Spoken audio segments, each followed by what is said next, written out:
Hello and welcome back to the Dogma Podcast, where we discuss everything related to hunting dogs and the hunting dog lifestyle. I am your host, Dr. Seth Bynum, and in this episode, I sat down with colleague, friend, and fellow upland hunter, Dr. RuthAnn Lobos. Dr. Lobos and I have worked together on numerous projects around canine first aid and nutrition, but in this episode, I asked her to dive into one of her other passions, one which I admittedly know very little about, veterinary acupuncture. Great dog work, nice retrieve, beautiful scenery, and all those things come together, man. What a dog. Can't get enough of it. I've always been curious, and if I'm honest with you, somewhat skeptical about acupuncture.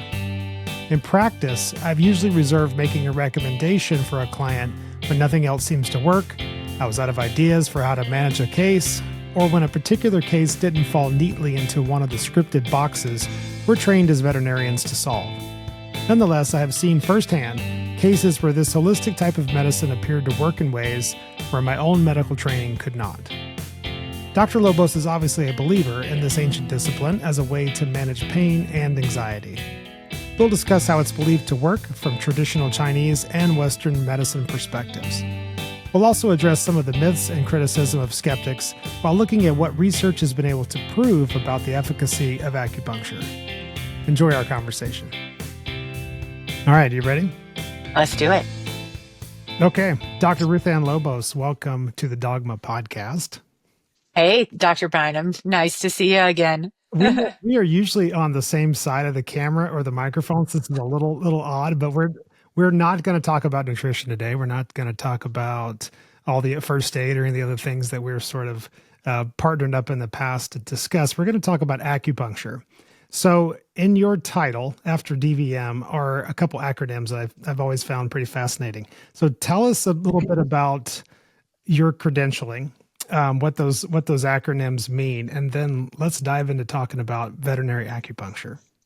Yeah, sure. I get asked a lot about what all those extra letters are. Most people are aware of the DVM, but so I have CCRT, which is a certified canine rehabilitation therapist, which for those listening and watching, we can't in the veterinary space say physical therapy. That is a licensed term directly tied to humans. So in the veterinary space, we call it rehabilitation. And then I have CVAT, which is a certified veterinary acupuncture therapist.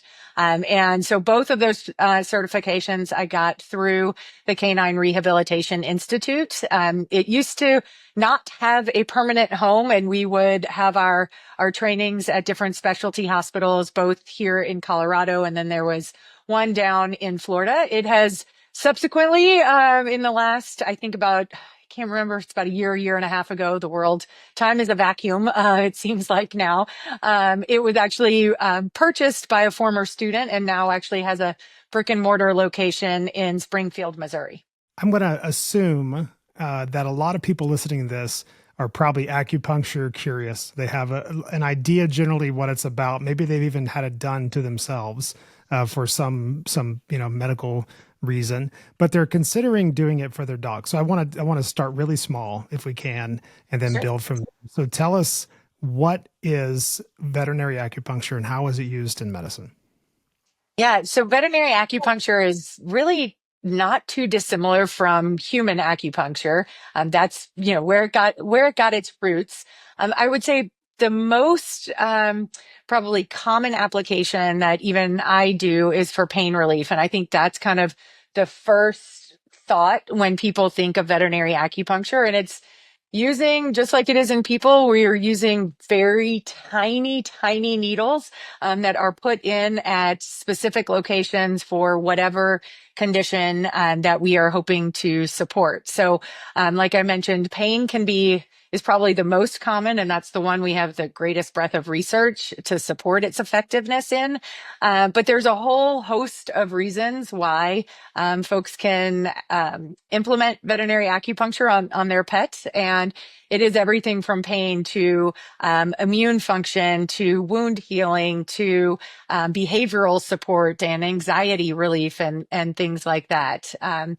I would say a typical session is, again, pretty similar to on the human side if they've ever had acupuncture done. For me, when I'm treating my patients, it's usually about 30 to 45 minutes. I think the number one question I get is, how do you get them to hold still for that long? Like, I can lay on a table, and I get it. But when it's for our dogs, I think the beauty is most of our dogs are very food motivated. So I use frozen baby food as kind of a distraction. And actually that licking motion for them can be very therapeutic and calming. And so while they're distracted with the tasty food treat, I'm putting the needles in. And then those needles will sit in for anywhere from 10 to 30 minutes while they're having their snack. Oftentimes, the dog will fall asleep, just like we do as humans a lot of times in acupuncture sessions. So there's a lot of similarities there. Yeah, it sounds like exactly how I would picture it. And I've never seen a canine session done, honestly, outside of your Instagram feed. So I'm fascinated by it. So there's also a little irony in the idea of putting needles in something to alleviate pain. We're talking tiny gauge needles here. Somewhere in like 200th of a millimeter. I mean, they are so very tiny. It's interesting because it's a real balance between having it small enough, but then also being able to penetrate the skin at the same time. So sometimes because those needles are so thin, we'll actually have like a little plastic tubing around them. So it'll help to guide, they call it a guide. It'll help to guide the needle into the spot. The other bonus of that is if you do have a dog that is particularly sensitive, that circle of the guide, that pressure that it puts on there actually dissipates the sensation for them at that skin level. So it'll help to, again, just have that needle be able to go in more smoothly and more accurately. Tell us a little bit about acupuncture from sort of a Western medicine perspective. What's happening when these needles are inserted in the plan or protocol that you use? Sure. So there is an actual what we call tissue deformation. So basically it will kind of change the orientation of those skin cells that are there. Typically the spots that we choose are ones that either you've got a superficial nerve or a nerve bundle that is hitting the skin right there.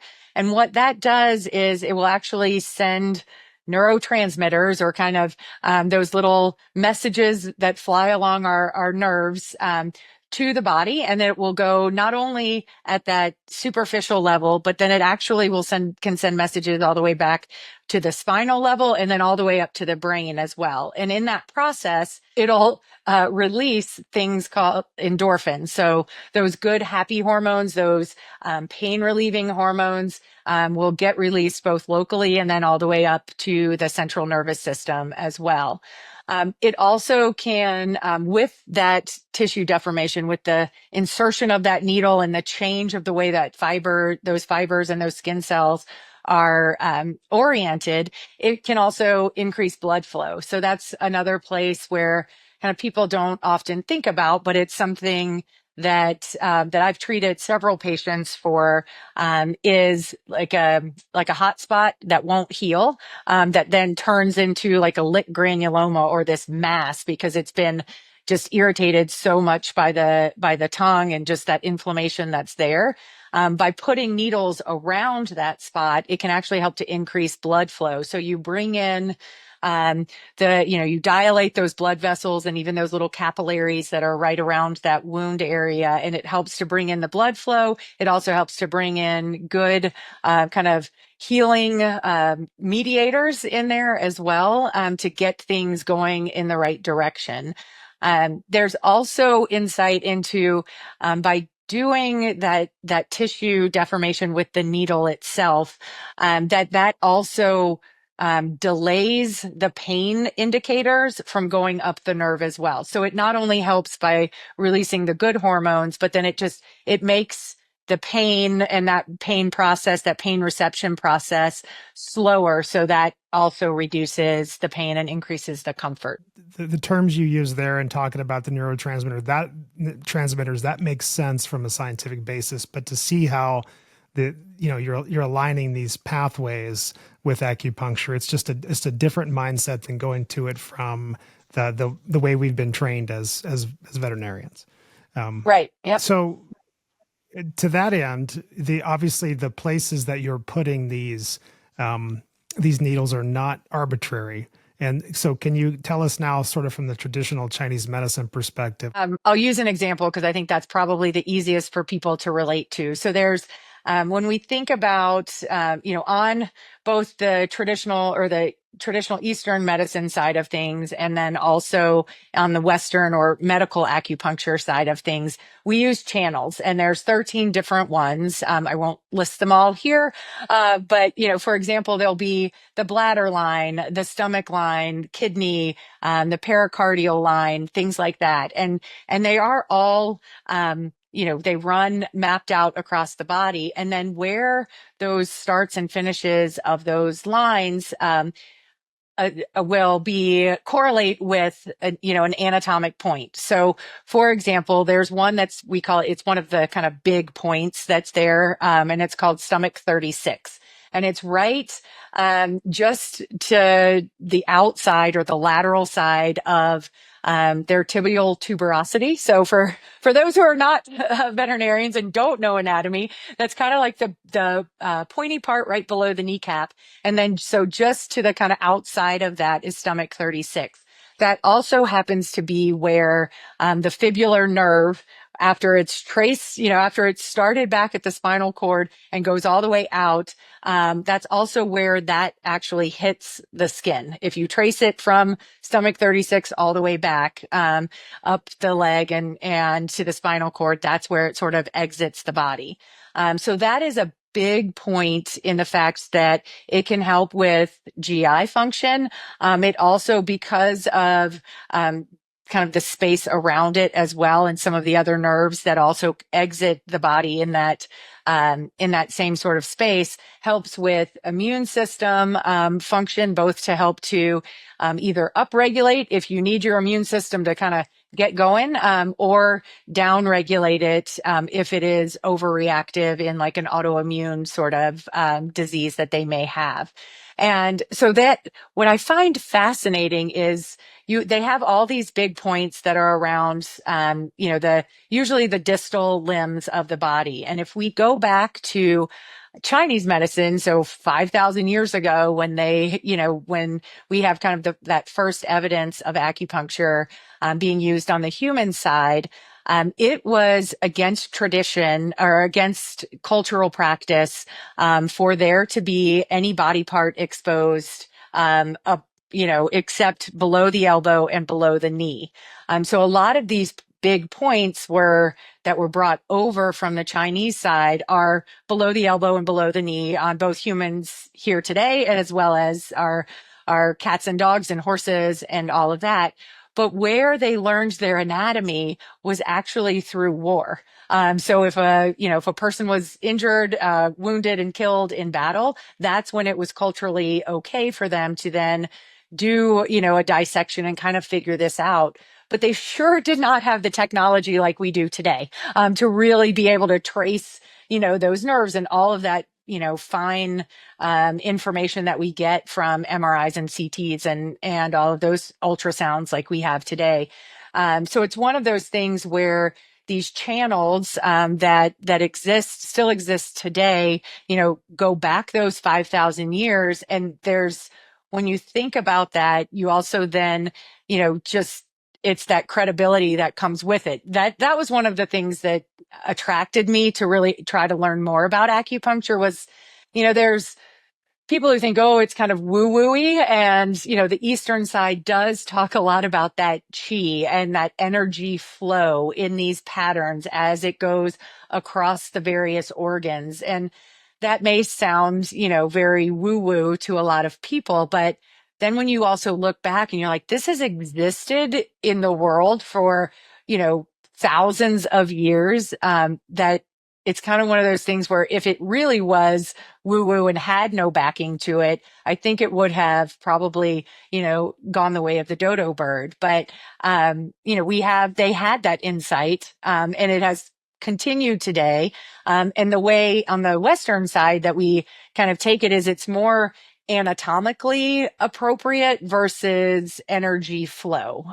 So there's the kind of that foundation with the energy flow and the chi and those channels and meridians, and moved it over to kind of blend it with that anatomical knowledge that we have today.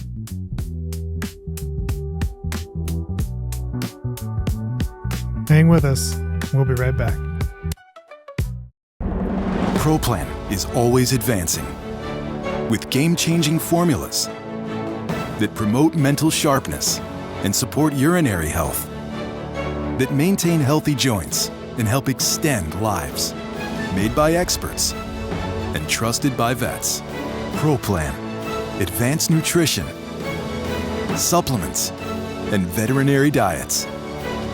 Purina Pro Plan, always advancing. If you're not actively protecting your hearing in the field, you're running out of excuses. With so many advances in hearing pro technology, it's never been easier to protect one of your essential senses and even enhance your hearing in the field. For the past couple of seasons, I've been using the Alclair EXP Pro. They're custom-molded digital hearing protection that I put through the paces in multiple types of terrain and extremes of weather. Alclair cut their teeth in the music industry, which is pretty cool, making custom in-ear monitors for musicians, ones like I'm wearing right now to record this podcast. I love that these are loaded with tech, but don't rely on a charging case. I'm really bad about remembering to charge all my devices before an outing. When the batteries go dead in my Alclairs, which is pretty rare given the remarkable battery life in these devices, I just pop in a new set, and in under a minute, I'm back to the hunt. My other favorite thing about my EXPs is that I can manually dial up the volume to compensate for the deficits in my right ear. Having my hearing balanced for the first time since childhood has made a huge difference in my ability to pinpoint the location of sounds from flushing grouse or gobbling turkeys. You can turn the volume down if it gets loud in thick brush, or you can do what I did multiple times this spring, perch yourself on a ridge and dial these babies up to 11 to hear distant gobbles. It's like having a superpower. But my favorite part of owning Alclairs is knowing that I'm supporting a really cool group of sportsmen. Mark and Art and the team at Alclair are passionate about the outdoors and music, two of my favorite things, and I love the mom and pop vibe of their company. Check out Alclair on social media at Alclair Outdoors, or better yet, go to their website, alclair.com, that's ALCLAIR.com, and start building your very own custom pair of digital hearing protection.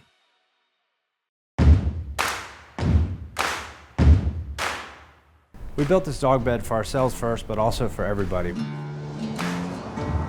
We knew where other dog beds lacked, and we knew we could build something that we, at the end of the day, put our logo on and our stamp of approval.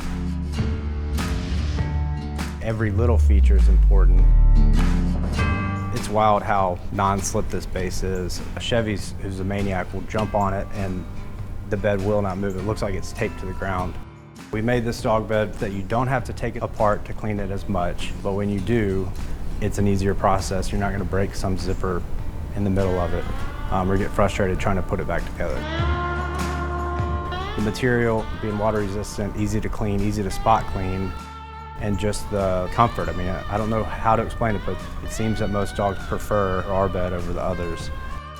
One of the frustrating parts about other dog beds is the foam mattress material. Our 3D loop material, it's totally waterproof, it's antimicrobial, it will not mold. We wanted to put a handle on there so you can carry it from room to room. You can carry it to your vehicle, wherever you're taking your dog, but hopefully is the perfect piece to keep your dog next to you, whether that's at the camp, at the lake house, at your house. We want this thing used everywhere you go. The homestead dog bed is everything that other dog beds aren't. Yeah, I like that what this type of medicine does is show that the body does not exist in a vacuum. So Right. I think we get pigeonholed a lot as traditional trained veterinarians to sort of just go, this is what's bothering them, and let's just isolate it into this one compartment and treat it that way. But this sort of takes a step back. And then I love the story about how they, used anatomy to sort of, support the evidence that they had that these places within the distal limbs were tied to nerve bundles or muscles or other things like that. They could sort of prove that it wasn't just arbitrary or luck that they stumbled upon it. There's these things that are woven together. So I appreciate that explanation.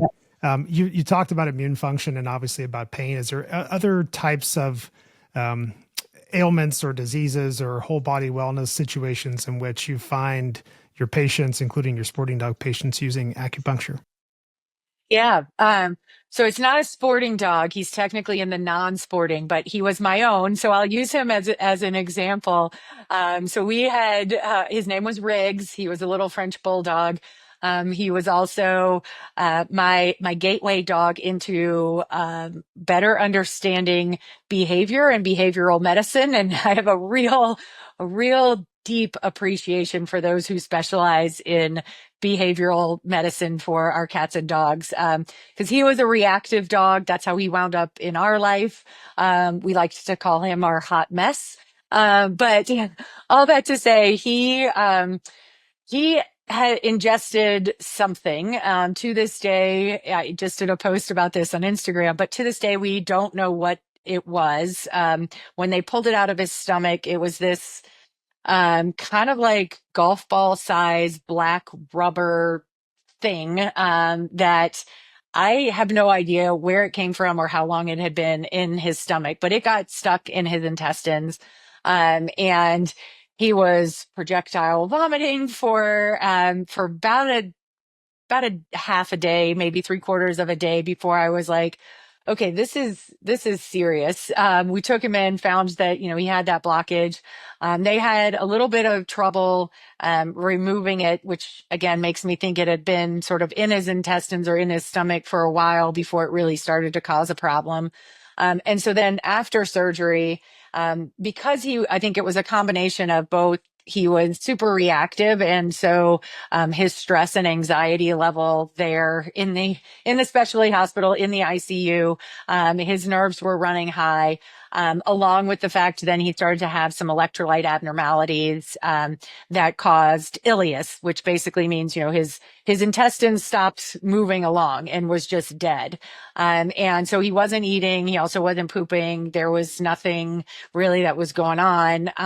And so I asked, I was like, can I come in and do acupuncture on him and see if I can hit some of these big intestinal spots, also help with his anxiety while he's in here and just kind of get him to chill out. And, I went in there, the first 2 treatments, we didn't really see anything. I did one on an evening, one the next morning, and then that following afternoon, went, and he was super excited about eating. We had some intestinal motility starting and things like that. And so then he got to be discharged. So those are kind of two examples in one where we can use them certainly use it for anxiety, but then also use it for intestinal function. We'll see it. I've had a handful of cats that I've used, that I've done acupuncture on. And that's always an interesting scenario because most cats are not super food motivated. But one of them was for chronic kidney disease. And we were really focusing on, the bladder line as well as the kidney line and some pain relief, because we know sometimes as those kidneys get inflamed and start to fail, that can be painful and cause back pain for them. So kind of addressing all of that, from an acupuncture standpoint was beneficial also because a lot of times if they are in kidney or liver failure, that can limit the medications that we can give for pain. So it was, again, another way to help to treat them holistically while we're addressing their kidney failure. Yeah, your story of rigs, I think, is a great example for a lot of reasons. It's a great story for how you used acupuncture in conjunction with Western medicine to sort of speed up his recovery. Yeah, So yeah. And that's one of the places we don't have in the veterinary space, particularly in the small animal space, we don't have a lot of really great double-blinded, placebo-controlled studies for the breadth of which acupuncture can be applied. But that is one of the places that we do have some good research in, is post-op pain control and speed to recovery is using acupuncture. So it can be wherever, there's that surgical site. If they, a few of the listeners may have had the experience of a dog with a TPLO, torn cruciate, that sort of thing. So, helping with return to function with that, or, other back injuries, or, strains and sprains. That's a great place that we do have some good research that shows acupuncture can really assist in those situations. I think that's a great segue into talking about myths and skepticism. And we'll jump around in my list that I sent you, but you mentioned the word woo, and I have to admit that within myself, I think that a lot of it falls under that category, which is not necessarily a criticism. It's just a mindset where you have to be sort of, as a client, especially psychologically invested. I think what's cool about it is that the dogs don't really have or cats don't really, or any patient doesn't really have an understanding of what's going on. They're sort of, just like most things, chemotherapy or other types of treatments, they're sort of just living in the moment and don't have preconceived notions about what they're enduring. So I guess, what evidence do we have? And you've already mentioned that there's not a lot out there in terms of double-blind studies, but that acupuncture is not just a placebo effect. So I think, so there's a couple of things I would definitely want to hit on. One is, and maybe we'll talk about this later, but I'll jump the gun now. I think one of the important things is just, and again, this may sound super woo-woo, but that the client believes in what we're doing is going to be helpful. Just knowing how much our dogs read off of our body language and pick up on all of the subtle signals that we give. I have found that if the owner is much more relaxed, the dog will be much more relaxed. I've had it happen sometimes where the dog is totally fine, but the owner is in such a tizzy that I'll have them go sit outside on my front porch while I take care of their dog. And, the whole time I'm like sending them pictures. I'm like, look, Winston is just fine. He's sitting here, happy as can be. So I think that's one of the things that's super important. And I had to have, we have to have those conversations with our clients to kind of bring them along on the journey. And it was like, once I could get the owner to really understand and see, hey, look, like all is good. Then she could come in for the subsequent, sessions and things like that. So, I think that's one of the things to keep in mind, for the listeners who are thinking about acupuncture, for their pet.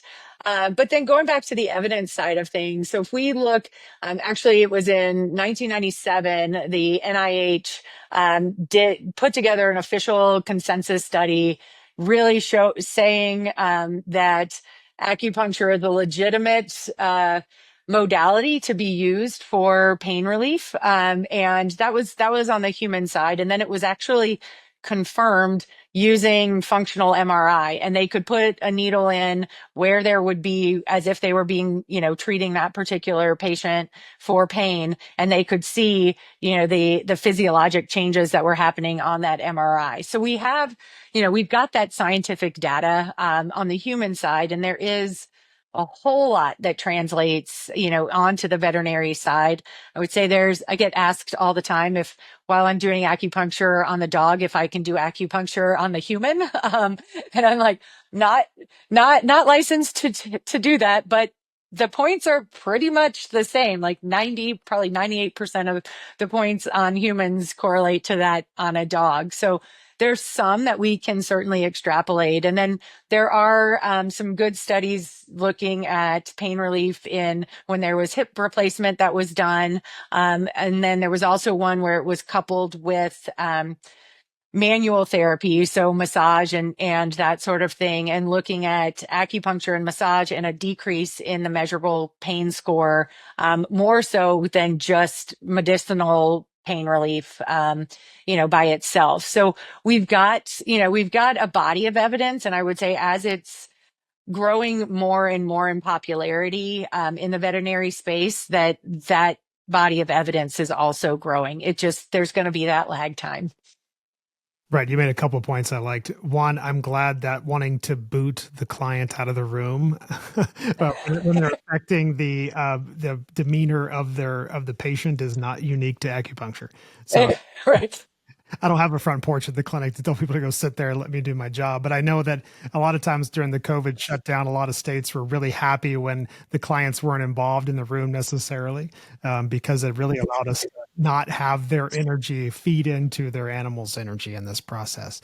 So yep. Yeah, you did a great job of, the other point was just asking about other health issues, and you sort of addressed that in your statement too.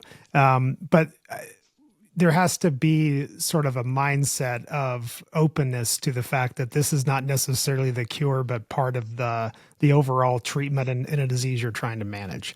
So I don't think you've ever purported to say that this is the only way to treat peripheral limb pain. Oh gosh, no. Yeah. We're going to do this in conjunction with other things that we have research to support.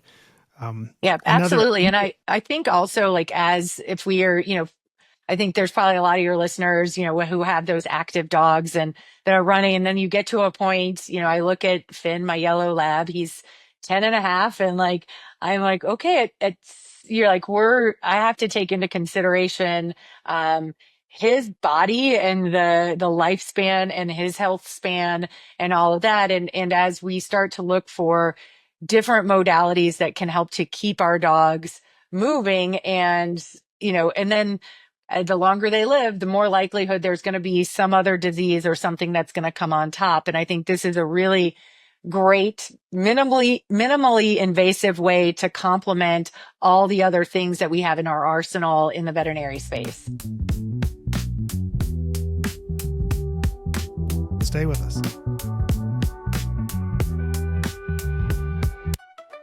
The Dogma Podcast is proudly supported by Hunt.Vet, the world's largest crowdsourced database of sporting dog-friendly veterinarians. Head to the website on your desktop or mobile device. The name is the URL, Hunt.Vet, where you can search for a hunting dog vet by city, state, or zip code near home, or pro tip, research a vet in a place you plan to travel before loading up the kennels on your hunting road trip. Hunt.Vet is a crowdsourced endeavor, so its success depends on contributions from the sporting dog community. If you don't see your trusted vet in the Hunt.Vet directory, click on the Recommend a Veterinarian button and share your positive experience with fellow hunters. Vets who are verified in the system, meaning they are actively managing their own public profiles, can share images, logos, or scheduling links, as well as a detailed list of the services they provide. A common question I get is, does a vet have to hunt to be in the database? And the answer is no. Being a trusted sporting dog vet is about mindset, not credentials. The only prerequisite is that the vet gets it, air quotes there. They understand the unique needs of sporting dogs and the physical demands of dogs like yours that work for a living.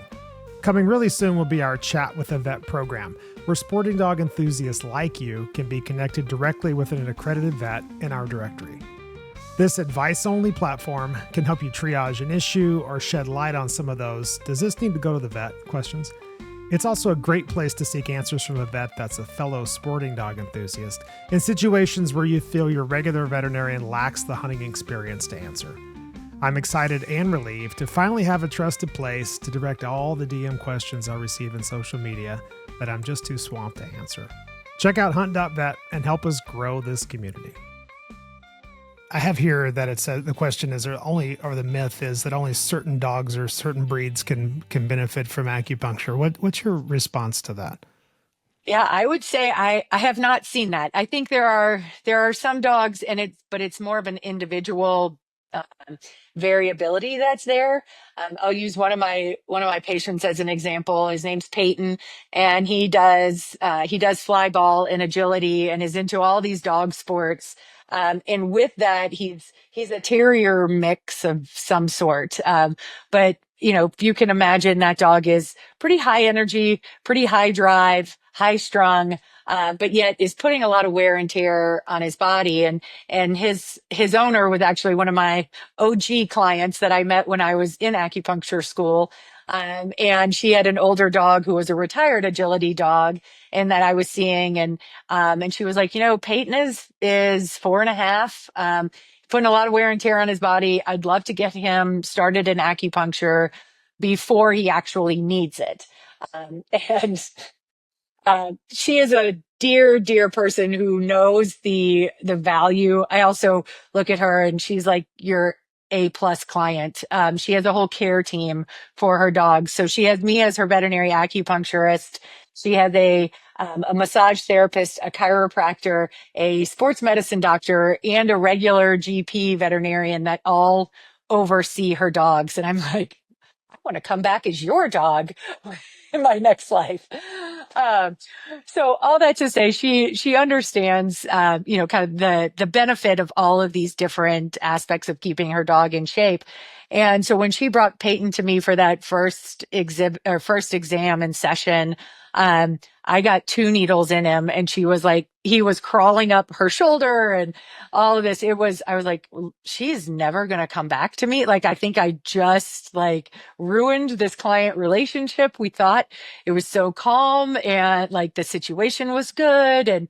And it just, but she has continued to bring Peyton back, and it's been a big unlock for me of different approaches, and that you can't use, what works for 6 dogs may not work for the 7th dog that you see. And so while he is a high drive, high energy, high go anxiety dog, he now, sits with sessions for me. We sit for a whole 40 minutes and get needled in and get the whole treatment done like I'd like, and all of that. So it was a kind of a build over time that really, brought him around. And I think it was also, to the point earlier, it was like Lori's willingness to say, okay, I know this is good for him, and like we're gonna work slowly into this, so that way he has a good experience and I have a good experience, and she as an owner has a good experience. And so I would also say, if it doesn't go right the first time, and you're not, your dog doesn't look like the dogs in the YouTube videos that you Google, it's okay. And just to have that patience, and then try to figure out, okay, what went wrong, and where could we make things better and more relaxed and, calmer for that, for your specific dog to be able to have these benefits. You've segued beautifully into the next stage of this conversation, and you've piqued my interest, and I'm hoping that you've piqued the interest of some of the listeners. So, again, some of these points you started to touch on, but to walk me through how you would like your new acupuncture clients to set their expectations for, what's involved, how long should I expect the session to take? Does my dog need to be sedated? What if they're, just like the patient you referenced, what if they're crawling on me, or they're very reactive to the needles at first? All those things, like what's your sort of your introduction conversation with them?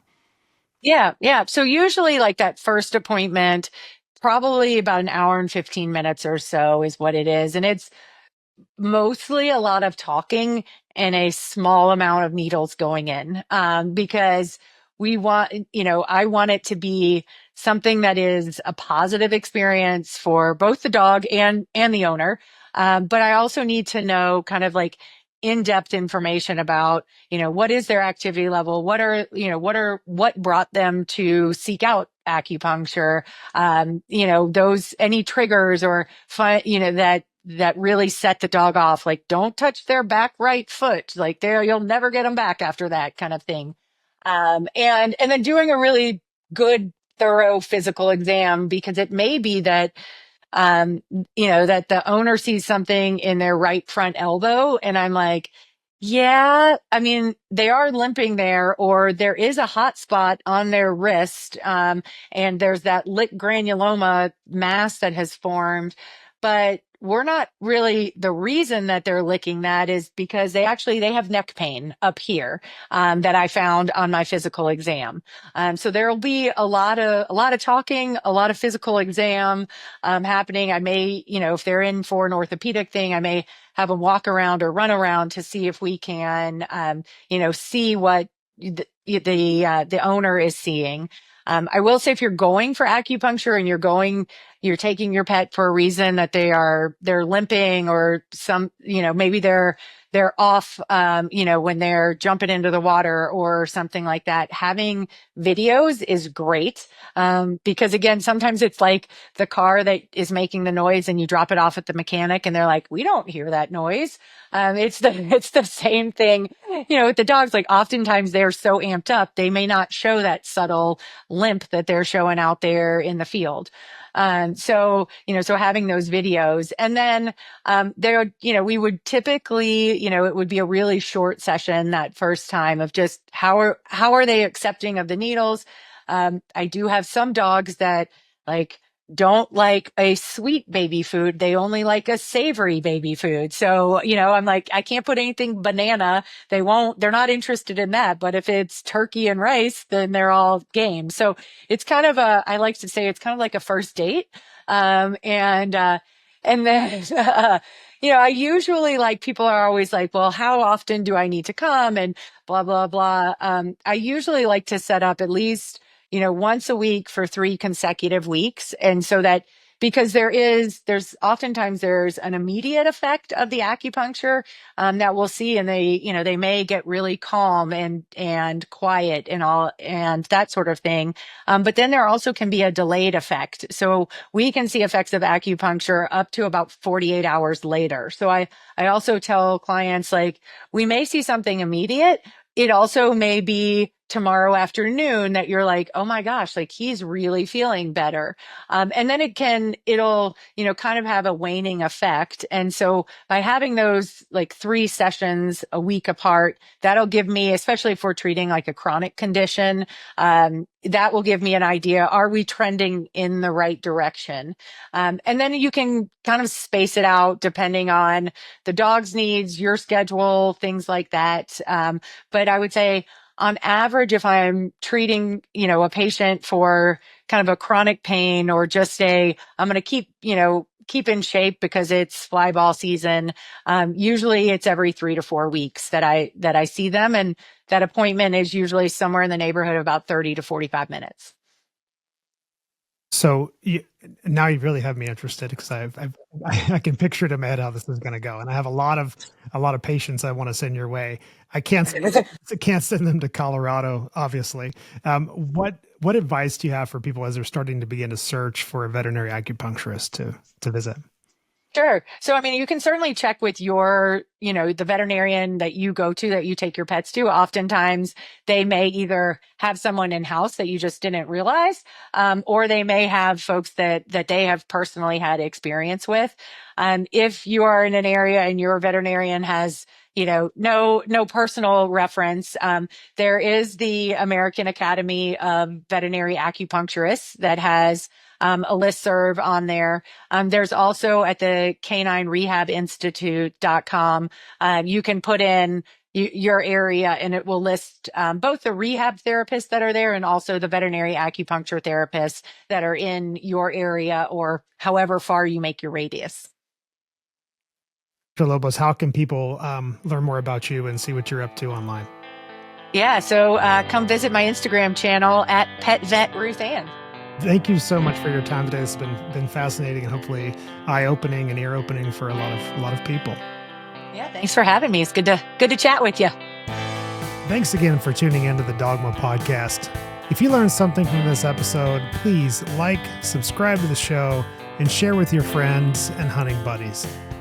We'd like to send a big shout out of thanks to Purina Pro Plan for sponsoring the show and for helping my hunting dogs bring their A game day in, day out. If there's a veterinary topic or any other topic related to hunting dogs you'd like covered, send us an email at editor@huntingdogma.com or send us a direct message through Instagram or Facebook at huntingdogma.